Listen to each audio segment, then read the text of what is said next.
تاسو له اس بي اس پختو سره یاست.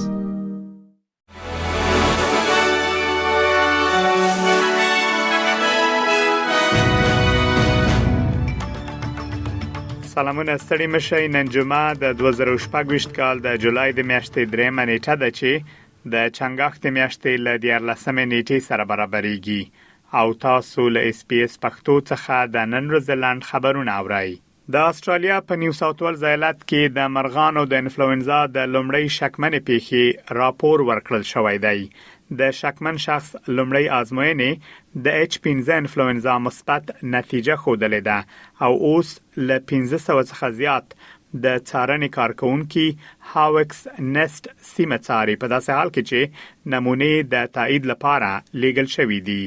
د نیو ساوث ویلز د کرنې وزیره تارا موریاټي وایي چې د ویرې لامل د خوراکي توکو د زیات اخیستنې اړتیا نشته او تر اوسه د چرګانو پر وضعیت هیڅ اغیز نه دی شوی.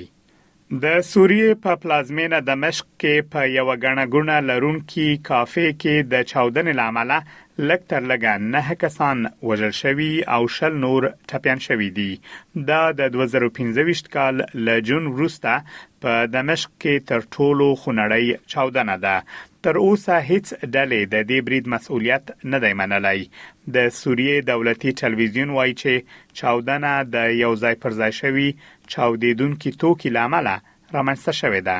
په استرالیا کې د افغانستان د اسلامي جمهوریت د سفارت تړل کېدو په دغه هیواد کې یو شمېر افغانان اندېښمن کړي دي.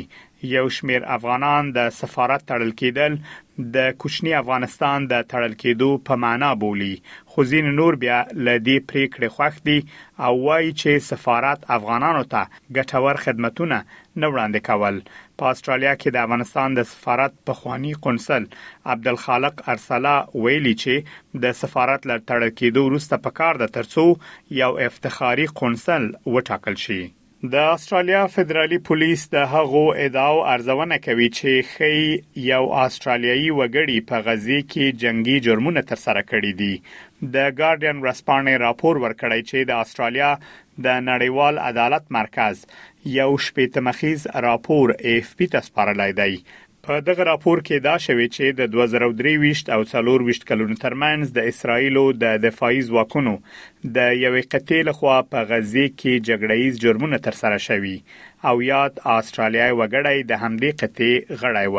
ویل کېږي چې په دغه ادعاو کې د استوګنیزو ودانیو قصدي هدف ګرځول هم شامل دي. دا و د نن ورځې لاند خبرونه چې ما مجيب منیب تاسو ته وړاندې کړل. تر بیا ښه وخت ولرئ.